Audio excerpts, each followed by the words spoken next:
this is me, and then, all right. So I don't have a agendas, but I thought, okay, I should start with the fun facts. So, all right, so I'm not asking you guys questions, but I'm sure you guys will be surprised that 23% of the C-suite executives started as a project manager. Does anybody know that? Okay. Does anybody know that? All right. How many project managers do we have in this room, by the way? Our product managers. One. Okay. Three. Okay. Three. All right. Because you guys are engineers, so what do you think? How many engineers silently think that, oh, I can do the job better than the program manager? You'll be surprised, 72%. But, you know why do they think so? Because rest of the team, 67% of the team skip reading the project charter. They hardly know what's written in the project charter, what's the in and the outs. So, all right, the next fun question is, how many engineers, if you blame that the processes are blocker to their productivity? Be honest. You? All right. That's a good feedback, actually. Okay, how many do you think projects finish on time? 34% based on my research, but I think this is a pretty optimistic number. I don't think 34% is even, could reach even 15%. All right, so what percentage of people say, let's take it offline with no intention of ever talking back on that topic? Usually we do here, okay, we always say, let's take it offline if it's a tough topic. How many do you guys think that happens to you day in, day out? 91%.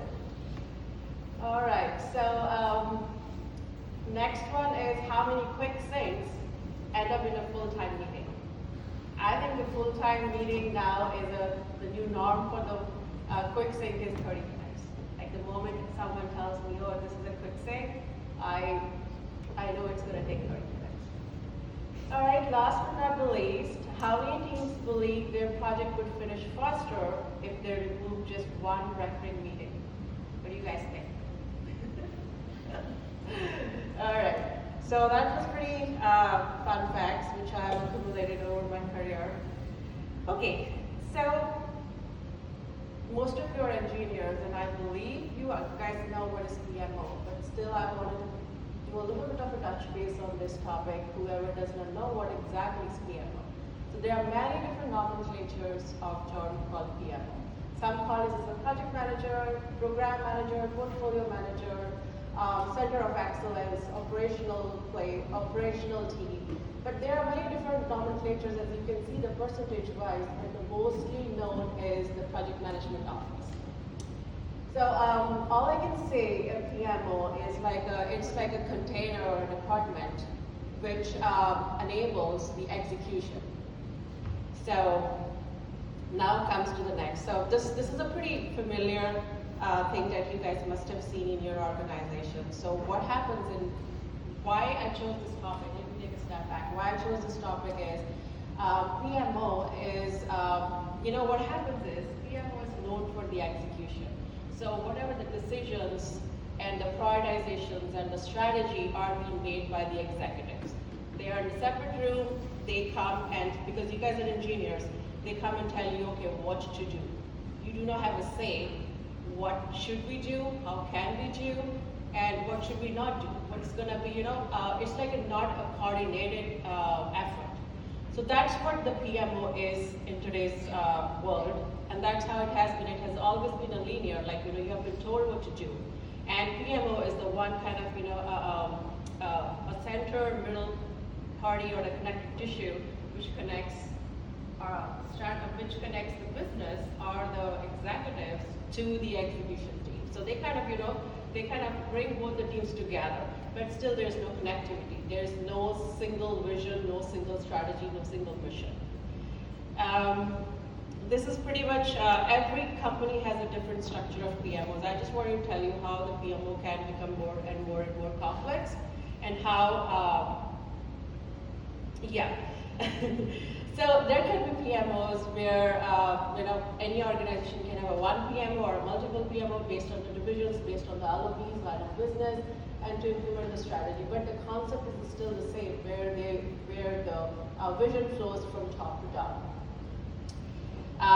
This is also the same. The reason I wanted to bring it, because many of you would think like, okay, there are the PM on the product side, there's a PM on the engineering side. Why do we need so many PMOs? There is a need of PMOs. That depends upon how your organization is being structured. But as and more we bring into this PMO structures, we are bringing more artifacts into it. We are bringing more processes, so it becomes more complex, more cumbersome. So that's where because I've been doing this from all through most of my career. I would say I started as a developer, but most of my career I've been doing this. That's the time I started thinking, what change we can do. And there comes the VMO. VMO is nothing but a value management office. So yes, this is what it says. Why? So today I'm not going to talk about how we're going to change. I'm going to talk about why we need to change, why we need this transition, and how we can make this transition is a pretty elaborated topic that maybe we can do some other time. But yeah, why this transition is needed. So with this AI, with the industry changing so fast, I think the leaders are now focused more on the outcome. Because the customer needs are changing. They are not focused on, okay, what is the output of your execution? They are not focused on your sprint charts or sprint summary. They are more focused on, okay, how are we delivering based on the value? If we have a strategic goal for our company, we have a strategic vision for our company, how are we delivering in alignment to that goal or to that strategy? That's where the VMO comes in. I'm going to skip this thing. You guys, it's pretty much self-explanatory. Okay.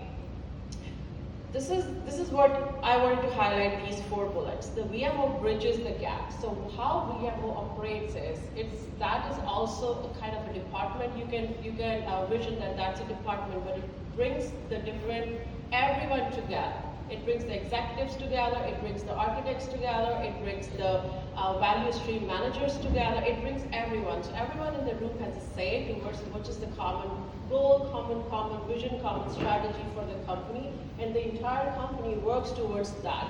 It's not like a silos, like one team is developing something, another team is developing something, and a third team is developing something. Suppose just to give you an example, suppose a team A is developing some product, team B is developing some another product, but that product is not usable, not shippable until it is developed end to end for the customer need, or it supplies the customer need. That's where the VMO comes in, where it brings everyone together and everyone walk or march towards the common organization goal. It kind of removes the silos. That's what I would say. Okay. Yeah, this is my favorite graph. It kind of explains, how a transformation, how a company can look towards the transformation. What scale they can think, okay, where they can start and where they can reach. If they can start from a small team and how they can make an enterprise